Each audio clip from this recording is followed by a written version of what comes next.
All right, so good morning. This is our chapter 14 practice quiz. First question here says, according to the American Pet Products Manufacturers Association, the APPMA 2003-2004 National Pet Owner Survey, 39% of U.S. households own at least one dog and 34% of U.S. households own at least one cat.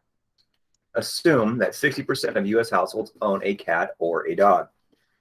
So we haven't worked with this specifically yet, so let me show you how we work through a problem like this. I need some scratch paper.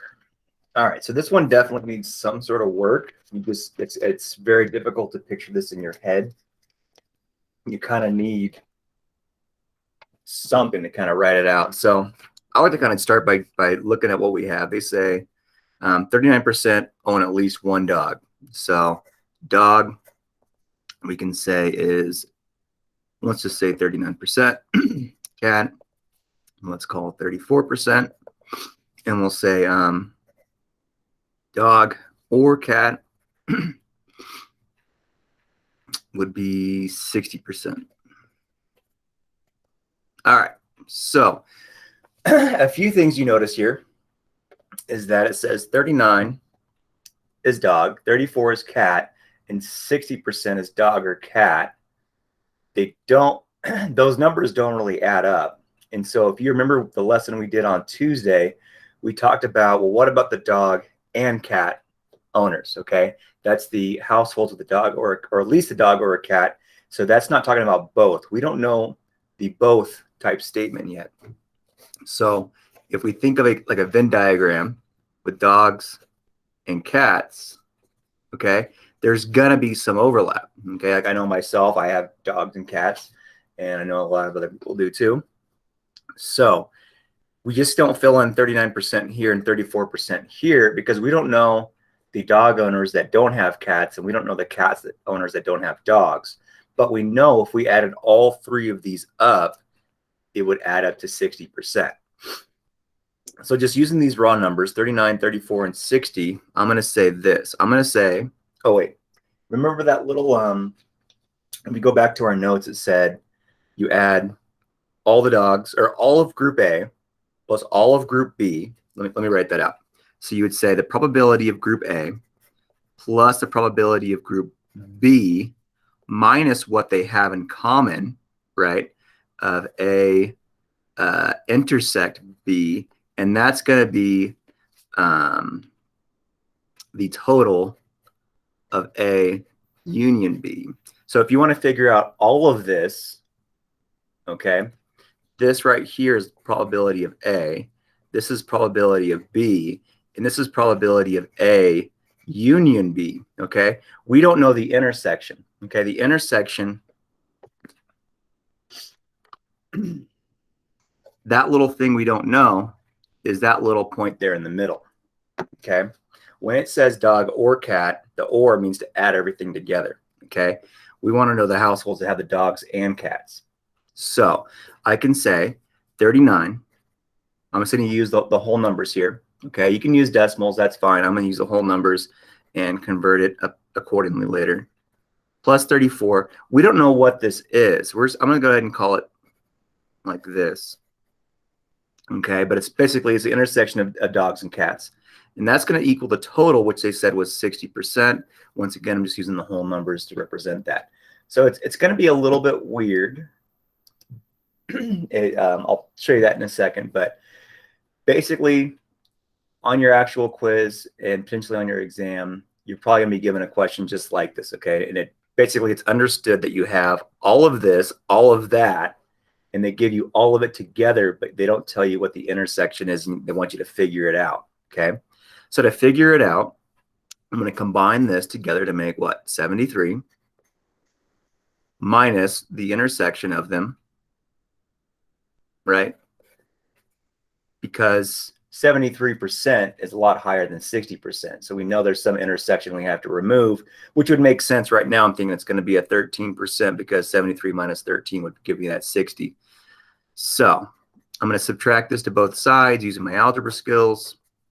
And so the negative probability of the intersection is equal to negative 13. This is the whole weird thing I was mentioning a moment ago. So that means the probability of the intersection of dog and cat, or dogs and cats, would be a positive 13%. Okay. So all right. So if that's 13% and the entire dogs is 39%, to figure out the dogs only without cats, I've got to say 39, take away that 13. That would be a 26%. Okay. So if you think about it for a moment, they told us dogs was 39%, right? There's out of all the American households, they say 39% own a dog. So 26 and 13 make the 39. Okay. But we just figured out that from the information they gave us that 13% would own dogs and cats. Okay. Last but not least, we can say cats is 34%, but we got to take out that 13 again. So that would be 21%. And then as one last little double check, you can say 26 plus 13 plus 21. That should add up to 16. Okay, I'm going to do like a little note here. Say this should add up to that. So I'm going to take, well, 26 and 13 is what? 39. 39 and 21. Yeah, that's 60. Okay. So one number we haven't looked at, and that is, if that equals 60, that means what? 40% is out here. 40% is the population that do not, or the households, right, that do not own a dog or a cat. So 40%, 26%, 13%, 21%, all of that would add up to 100%. Once again, 100, take away the or statement, gives us 40%. So before I move on to answer the questions, any big questions right now? Okay, because for your quiz, you should have scratch paper out. It's kind of difficult to do this in your head unless you got a lot of practice on it. I don't really think you guys have a lot of practice on it. I don't even have a lot of practice on it, except for, a few times once a year. So any big questions right now before I move on to answer the questions? Because now we got to go and look at what the question's actually asking. We just set it up. This is like the scratch work, and it might take a few minutes, and that's okay. Okay. All right, so let's move on and let's look at the questions. So I have this information. I'm going to kind of keep this next to me. And let's see, it says, what's the probability that a randomly selected U.S. household owns neither a cat nor a dog? So I'm going to say the probability of, there's a few ways you can write this. I'm just going to say, I'm just going to write it out in plain English. Neither cat, I'm just going to kind of copy that last cat nor dog. And I'm just going to go ahead and write what I wrote here, and that would be 40%. But remember, with probability, we want to be a little bit more formal.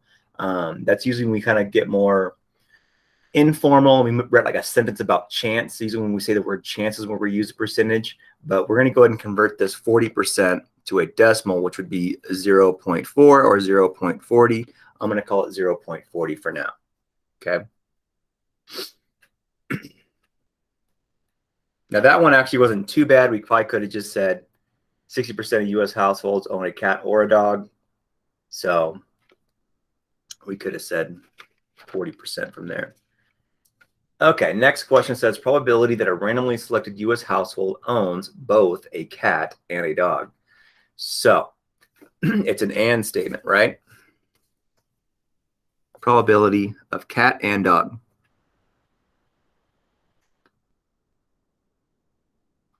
That is probability of the intersection of cat and dog.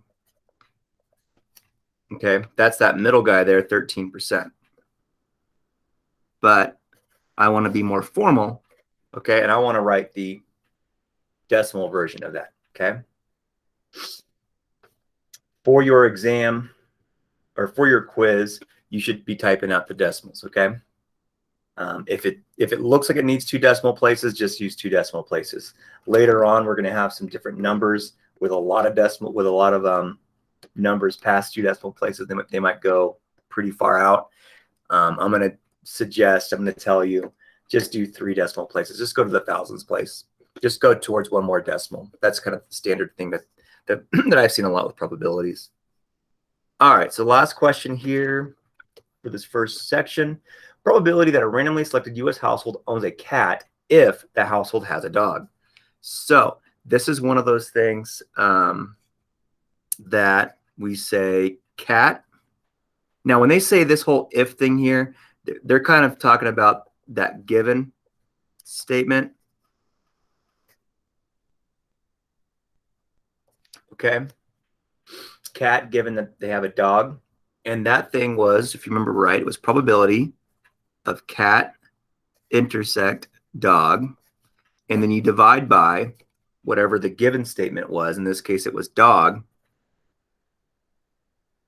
So cat intersect dog is 0.13.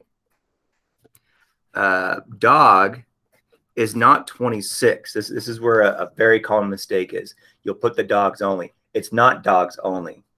It's, remember our original 39% statement of dogs? Okay. When we say the probability of getting a dog, or a household has a dog, we also include the ones that have a dog and a cat. So it would be considered the 26 and the 13, which gave us the original 39%. So doing that, okay, now I'm being kind of silly here. Let's see, 0.13 divided by 0.39. It looks like it looks like it's, yeah, 13 and 39. That's 1/3. So that would be something like this. If this was your test question, you could either do 2 or 3. I actually have it written out so that I would accept either 2 or 3. Okay. So, all right, one more time. You're given this idea of a survey that was done for pets, and I'm letting you know now. I'm letting you know now for your actual quiz. It'll be a very similar question, different percentages though. Okay. And then we took 39 and 34, and we knew that adding those together, it was greater than 60. So you have to subtract what they have in common, because they're what's in common is added twice through that statement. Okay, because it's dogs only, dogs and cats. This is cats only and cats and dogs, right? And so what happens is the intersection is added twice to get 60%. So we made that little statement that said all of group A, which was all of dogs, plus all of group B, which is all of cats, subtract one of the intersections, because that intersection was added twice to it. Okay. And we knew what they all had, the whole probability for all of it together. So it's 39 plus 34, take away the intersection, equals 60. Combine like terms, take that away from 60, did a little math magic, and we got that it was 13. Okay. So 26 and 13 is 39. 13 and 21 is 34. 26, 13, 21 adds up to 60. Okay. And then I always kind of like to see, well, that doesn't add up to 100%. So whatever's left over goes outside of these circles, but within what's called the sample space. Okay. Sometimes I'll put an S, sometimes I'll put a U for universal set. For this book, they like to use S for sample set. So 100%, there's the 40, there's the 60. All right. There's the 40%. This says probability of owns both a cat and a dog. So that's the intersection. That was the 13%. And then probability that a household owns a cat if they have a dog. So we only look at the ones that have a dog. So we're dividing by the total of dogs, which was 39%. Okay. Not 26, not dogs only, but the total 39%. But what's the intersection? So it'd be the intersection divided by the total. If it was the same thing, who has a dog given they have a cat, it'd be 13 divided by 21. All right. Before I move on to the next question, any questions on that? How to deal with the Venn diagram and take away the intersection? Okay. So this next question is that one we did that big tree diagram. Okay. I love these kind of questions personally. I know I'm weird. But let's read through it. It says a manufacturing firm orders computer chips from 3 different companies. 10% from company A, 20% from company B, and 70% from company C. Some of the computer chips that are ordered are defective. 4% of the chips from company A are defective, 2% of the chips from company B are defective, and 0.5% of chips from company C are defective. A worker at the manufacturing firm discovers that a randomly selected computer chip is defective. What is the probability that the computer chip came from company B? Show your work. So you can expect an almost exact question on your quiz. The difference is I'm able to change some small numbers here and some small numbers there. And I can possibly change it from a different company. But I keep the same exact question, just make some very minor changes. And those minor changes make it so that you have to kind of do the work to at least get the question right. This kind of question also, you've got to upload your work. Okay, so it's not going to be anything to type in. It's simply, I want to, it says show your work. Basically what I write out right here, you've got to kind of write out for your actual test, take a picture and upload it. You can sort of probably do it on like a spreadsheet or something similar. As far as diagramming it and drawing it out, talking to students that have been doing that stuff, some like it because they're used to it, but some students that have tried it said it takes a lot of time and a lot of work. They kind of not regret doing it, but they kind of say, hey, it's like, it's kind of easier just to write it out. But some students like to do it using like a drawing program or like a spreadsheet program. So if you need help with this, just let me know and I can give you some assistance as far as how to do it. But end of the day, you can always write it out, take a picture and upload it. That's how I'm going to grade it. So in a problem like this, it says there's 3 companies, right? Company A, company B, company C.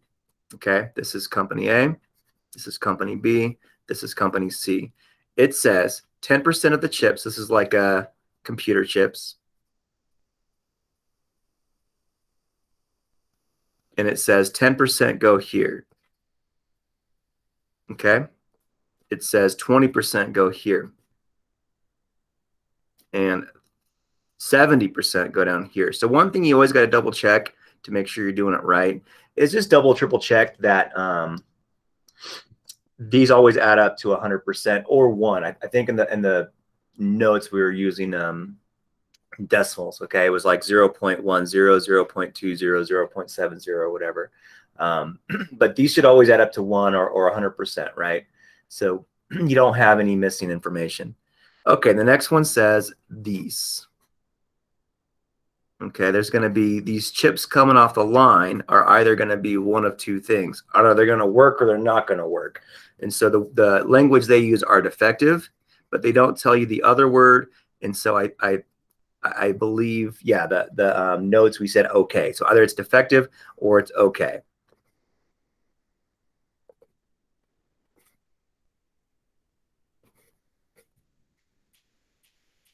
So once again, the computer chips coming from company A, either going to be defective or they're going to be okay. So thinking about it for a moment, it says 4% from company A, right? 4% from company A are going to be defective. So I'm going to put 4% here. If I take 4% away from 100%, that means 96% would be okay. Okay, so once again, that's 100%. Company B, it says 2% from company B.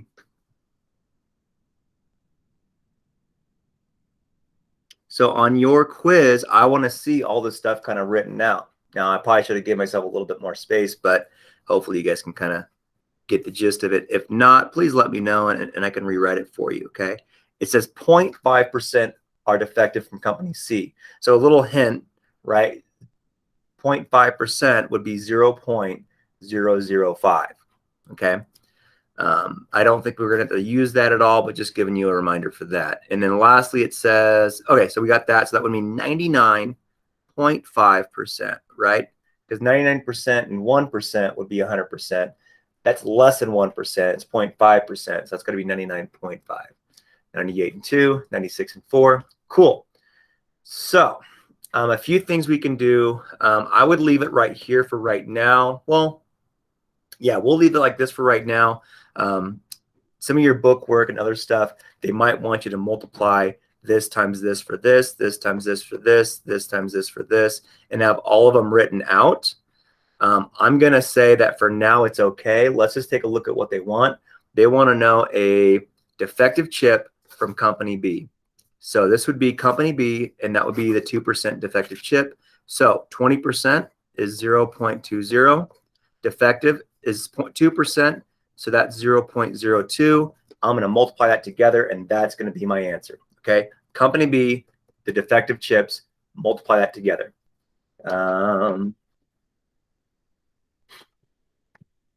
When I do that, I get 0.004. Okay. So I would say probability of effective and company B is 0. So however you want to kind of write this out, but the main thing I'm looking for is that would be that 0.004. Okay. If you put 0.4%, that would be wrong. I don't want to see that kind of stuff. Please, please, pretty please try to keep it as much as possible as decimals. Okay. If you're going to write some sort of paragraph or bigger statement, I guess it's kind of okay. Then it kind of switch it to percentage. But for now, if it's asking for the probability, please keep it as a decimal. Okay. When it says show your work, this is what I'm asking for. Okay. This is what I'm asking for. Now, like I said, like from the book, and maybe if you guys go to, if you're in college and a college professor is asking you guys to show more of your work, they might want to see all of these. So like where I got this right here, okay, they'd want to see all those numbers here, because those numbers should also add up to 100% or add up to 1 probability. Okay, I'll leave us here for about another minute, or let's do about 20 seconds for time. Any questions right now? Or do you guys feel just fine and dandy?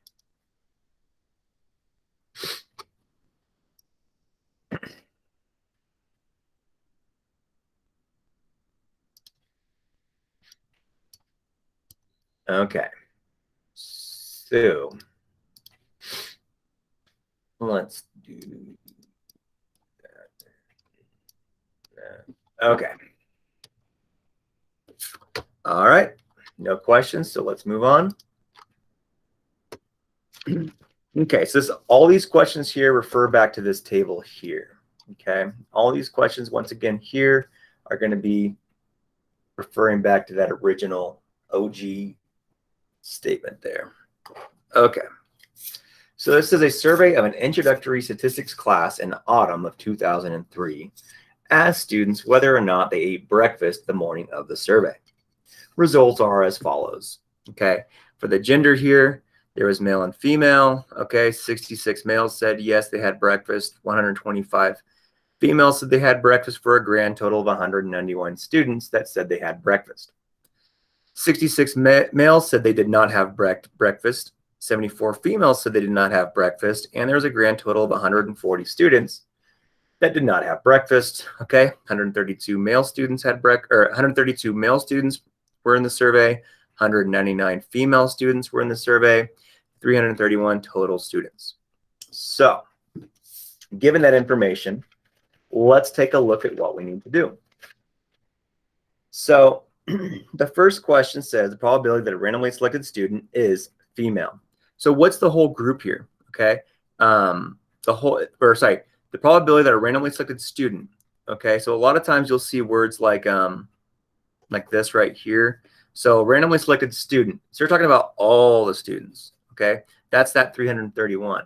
So I'm going to say probability of just simply, you can put the letter F, or you can write, female, and say that's going to be all the females is 199. The total group is 331. So 199 divided by the 331. But we want the decimal answer. Okay, please do not leave it like that. So using a calculator, 199 divided by 331. I get a grand total, and I'm going to show you, it's 0. And I'll write out a bunch, but I'll show you what I want you to write on your actual quiz. So when I plug this into a calculator, I get a lot of numbers, okay? I'm going to go ahead and just round it to the thousandths place, so 3 decimal places. Okay, so for your quiz, please do 3 decimal places. If you do 2, that's not terrible. If you do 4, I'm not asking for 4. I'm only asking for 3. So please, on your actual quizzes, round to the 3 decimal places. Okay. So since this number is a 2, I'm going to round down, which means I'm just going to keep the 0.601 for this kind of question. And that would be my final answer. Okay, I'd only type that in as my answer. Question 2, once again, all this kind of stuff you guys should have out some blank paper and some scratch work for this, okay? Probability that a randomly selected student ate breakfast. So very similar to this last question, but we want to know like the yeses, who ate breakfast, okay? So I'd say the probability, and I'm going to say ate breakfast. I highly recommend, as you do this stuff, that you write out exactly what I'm writing out for your questions, okay? Writing it out helps you think about the problem. Thinking about the problem will help you set it up correctly. So ate breakfast. So that's all the yeses that ate breakfast. So 191 out of the total 331. So it should be very similar to that answer, right? It's almost the same kind of numbers there. Doing this in a calculator, I get, whoops.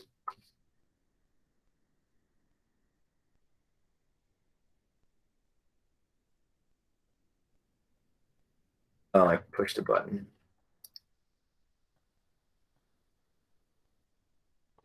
It would be 57. So that would be 0.577039. Once again, this is going to go on for a long time.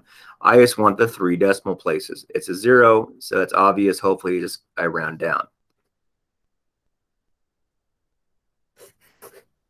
Okay, 3 decimal places. All right. Next question says, what is the probability that a randomly selected student is a female who ate breakfast? I believe on the quiz, I did clarify this a little bit. If it's a very similar question, I wrote, and they ate breakfast. So it basically means the same exact thing. Maybe it's a little bit more clear, I think, when I wrote it like this. So I changed the quiz up. It's going to be the same question, guys. Boys, girls, eating breakfast, yes or no. But it's going to be different numbers inside this table. Okay, it's going to have a different total. It's going to be different numbers there. So just be mindful of that, please. Don't use the same numbers, but it's going to be set up pretty much the same way, guys. The probability that a randomly selected student is a female and they ate breakfast. So this is one of those things where it's the females that had breakfast, so 125, and we're going to divide that by the total, 331. It's a probability, female and ate breakfast. So we're going to go down not to all females, not to all breakfast, but the females that had breakfast out of the total. So 125 divided by the 331. Okay, so this would give us the probability, okay, of selecting a random student, and it was a female who had breakfast. Okay, that's that group right there. So when I divide that on my calculator, what do I get? 125 divided by 331.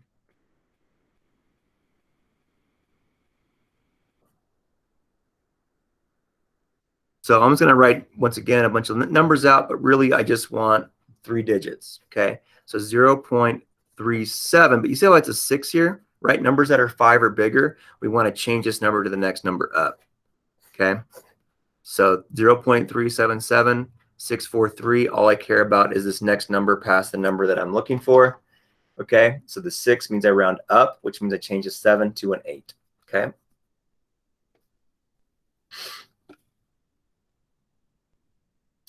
Okay, 3 more questions, almost done.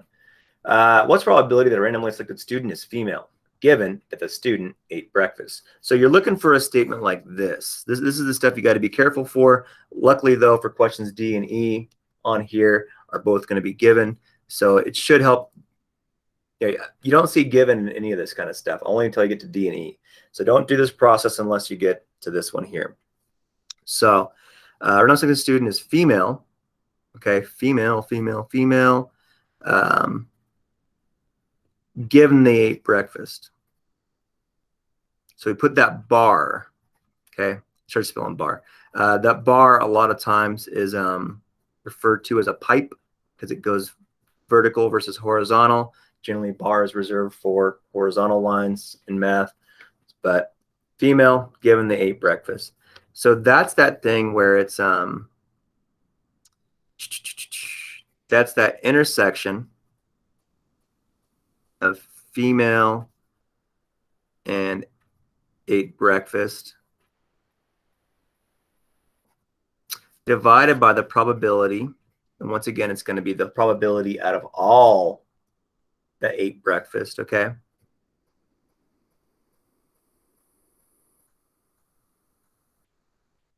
So that's going to look like this. Females who ate breakfast, that's that 125. Okay. Now, last time I did the 125 divided by the 331.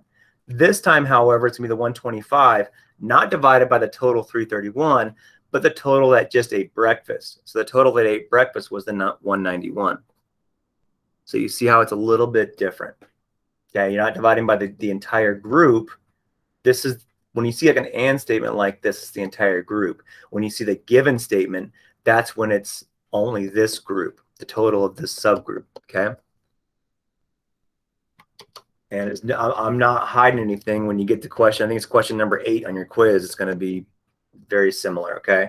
Go to those same exact locations and you'll be very, very, very, very, very, very, very, very, very, very, very successful. Okay. So I got 0.65445. I'll just do that. I'll cut it off there and say 0.65. 4 means to round down. So I'll keep that at 4 and let's move on. So about 65.5%. Okay. That says probability that a randomly selected student is female, given that student ate breakfast. So that means that about 65% of the students that ate breakfast were female. Okay. Okay. A few more questions and we'll call it good.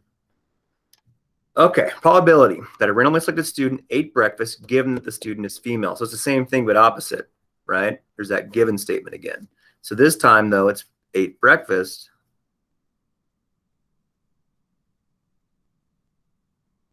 Given that the student is female. So it's going to look very similar.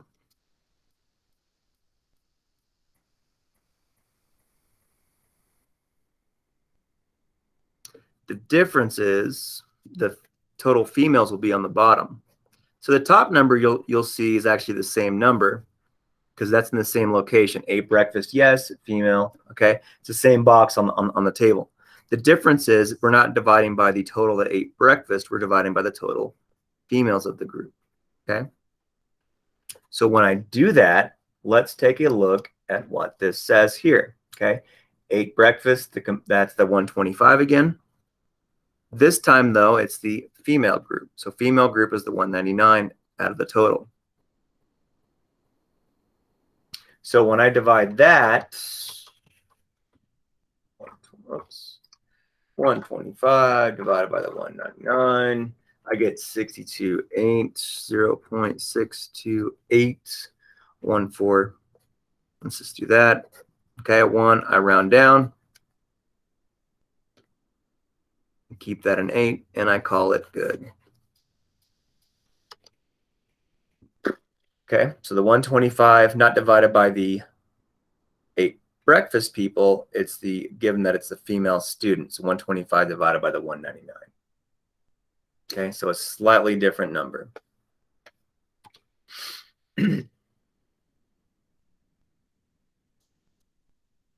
All right.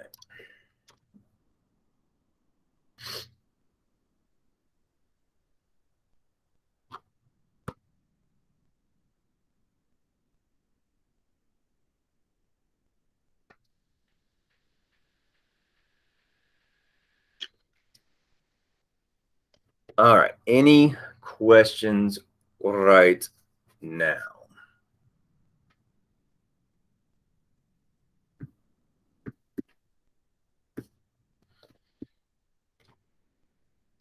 All right.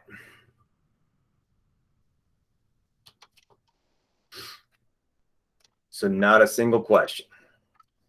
Everyone's good. Everyone's Gucci. All right. So one last question here. It says, does it appear that whether or not a student ate breakfast is independent of the student's sex? So let's take a look at how we solve a problem like this. So remember independent. Okay, independent means it doesn't matter if it's this or that. You'll get very similar, if not the same exact results. Okay, it's like is having high grades independent of somebody's gender, right? Or do a similar percentage of boys and girls get good grades, or something like that? Okay, like, does it really matter whether or not someone's a male or a female, whether they eat breakfast or not? Are they independent of each other, or does it potentially, or is there probably some sort of dependence, right? Where maybe, hey, more boys eat breakfast or more girls eat breakfast. So one way to look at that, we looked at that once before. This is a little bit different, okay? But it's the same idea, but slightly different way to calculate it. And what we're going to do is we're going to compare the probability of those that ate breakfast in general, so all that ate breakfast, okay? Which we've already found this answer out. In fact, we've already found these answers out already, okay? And that would be probability of ate breakfast. That was the 0.577. Okay. Now we want to look at a subgroup, either male or female, either one. Okay. You don't necessarily, you don't have to do both. You can do both, but you only really need to do one. Okay. Now, do we have we have the data about the students that ate breakfast that were female? Okay. Do we have that information? And we absolutely 100% do. And that would be the ones that they ate breakfast that were female. So that would be this group right here, the 0.628. Okay. So we want to know, okay, this is going to be in the front. So do the same thing that I'm doing for your quiz. It's going to be very similar type question. Okay. Now I could have chose ate breakfast given that it was a male, but the reason why I chose female is because we already calculated it. If I was calculating the male version and I already had that information, you might want to just eat breakfast given they were a male, because you already have those numbers and you don't got to do it again. Okay. And that was 0.628. Okay. So here is where you have to make a decision. This is where so far everything on here has pretty much been black and white. Like, everyone should have the same answers. On this one, there's a little bit of wiggle room, but not a lot of wiggle room. And let me get somebody in the chat, please, just so we can chit chat for a moment about this, so I can see what your thoughts are, and you're going to represent the whole entire class. So thank you very much. Miss Kendall, you there, Miss? Can we chit chat for a moment? Hi, Atterbury. How's it going, dude? What's up? It's doing good. Do you remember way back, like in the early chapters, we did similar questions like this about independence, and I gave you guys like a number, like some sort of like, hey, here's a number, just use this as a general rule to see if two numbers are close together, because these numbers are like never going to be exact. Like, they might be sometimes with the big data sets, but on something like this, what do you think would be numbers that are close together? Like, is 57 and 62 close together? Are they really close together? Are they kind of far apart? Like, what do you think is happening here? I think they're kind of close together, but like, it's still okay. So if we know the total probability of boys and girls eating breakfast is about 57, 58%, and you know that the percent of girls is 62, 63%, where would you estimate the boys at? Would the boys be like this? Or would they be closer to this, or would they be below this? Like, where do you think the boys are at? Maybe. Wait, can you move up the chart a little? Well, because see, here's the thing. Even though it's less boys that ate breakfast, you got to be mindful there was less boys that did the survey.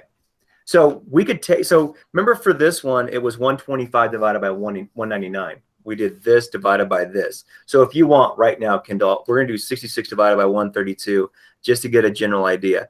But do you think this percentage is going to be higher or lower than these kind of numbers? What do you think? I think lower. Okay, that's just your gut instinct right now, right? And Yeah. I would say you're 100% correct, okay? Because what happens when you do something like this, I'm going to do the math real quick. I would get 0.5. It's perfectly 0.5, right? 66 yes, 66 no. That means half the boys ate breakfast. So it's basically exactly 50%. So it kind of makes sense that if the boys were at 50% and the girls were at 62%, somewhere in the middle is going to be kind of where the total group is. Now, whichever group has more to them, like there was more girls than boys, they're going to have more weight to the problem, meaning it's going to kind of skew towards that side. Like this is not going to be the middle. Like this number won't be the middle unless both groups are the same amount of people in the groups. But all right, regardless. So you got 62% girls and 50% boys. Now let's do this again. Do you think those numbers are close together, or are they kind of far apart? It's almost like girls tend to eat breakfast more than guys do. What do you, I mean, according to these numbers, I'm not talking about the actual real life. I'm just talking about these numbers here. So what do you think? You got, basically you got 50% versus 62%. Let's call it 63%. Are they close to each other, or do you think 63% is just kind of like, oh, she just pieced out? Awesome. So I'm looking at 50% and 63%. Okay. That kind of goes back to down here that we had 57 and 62%. I would say unless it's only about 1 or 2 percentage off, okay, just 1 or 2 percentage off, it's going to be not independent. For it to be independent, these numbers here have to be really close. The numbers we were using at the beginning of the year were 5%. If the numbers were within 5%, here's the issue with the 8 breakfast and the for total and the 8 breakfast for female. This is going to be sort of in the middle of the boys and girls, and so really what you're trying to do is compare one of the genders or one of the groups to the total, okay? And if those numbers are really close, I'm saying like 1 or 2 percentages, okay, like 1 or 2 percentages. This is like 5, like this is like 5.1%, which used to be close, but that used to be comparing the 2 subgroups independently. Now we're going to compare one subgroup to the total and see if it's really close. And the reason why we chose to do that is because we already had that information. So technically we didn't have to do all this stuff over here, okay, because this is obviously much greater than that. And this is obviously greater than that, excuse me, by 5%. However, you got to consider for this to drop 5%, that means the boys has to be, you know, roughly 5% or more or less, whatever, but I would assume roughly 5% less than the breakfast. So about 52, 53%. We did the work and found it was more like 50%. So it kind of amplifies the difference.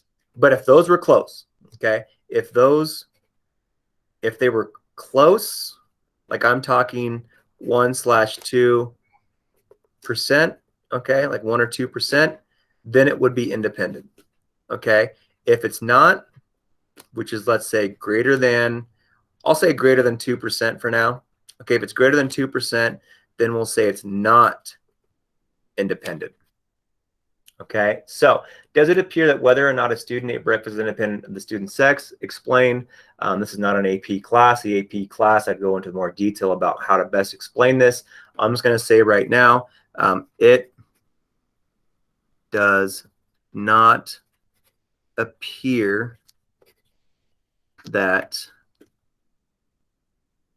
eating breakfast is independent.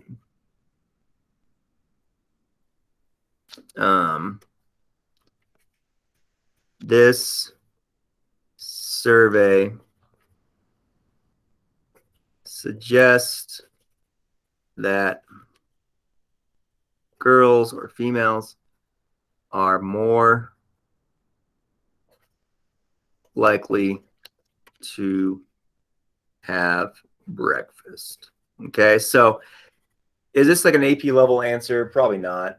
The reason is because I didn't throw any numbers in here. I just got the numbers up here. If you want to actually have like an AP level question, oh, You're fine, Kendall. What I was kind of getting at, Kendall, was those numbers when we actually calculate them, we see how different they are. Okay. But if we're just looking at these numbers here, 62% basically and 57%, it's obvious that the male that ate breakfast is going to be lower than this. So it's going to, even though this is only 5%, it's going to amplify when you kind of like go to the males. It's going to be like a 50%, 52%, 54%. It's not going to be that close. And I would say if it's less than 2%, like if it was 57 and 59, I might say that it's really close. Like 57 and 58, that would be really close, right? So I would argue for now about 2% is kind of that threshold. Okay. And now for your actual quiz, it's going to be obvious. They're either going to be within like 1 or 2, they're going to be really close, or they're going to be like 10, 20 away. I'm going to make sure that it's a big enough gap that there should be no ifs, ands, or buts. So it does not appear that eating breakfast is independent. This survey suggests that girls are more likely to have breakfast. Okay. Once again, is this AP level answer? No. An AP level answer will be using numbers and data to back up your claim here. We're just using this work to back up our claim, and that's fine. So this question on your test, you'll have to type out a statement like this, okay? All right. The only thing you'll have to upload for your quiz is going to be this question right here. I want to see at least at a minimum what I did here for your similar question. So at this time, I'm going to stop the recording.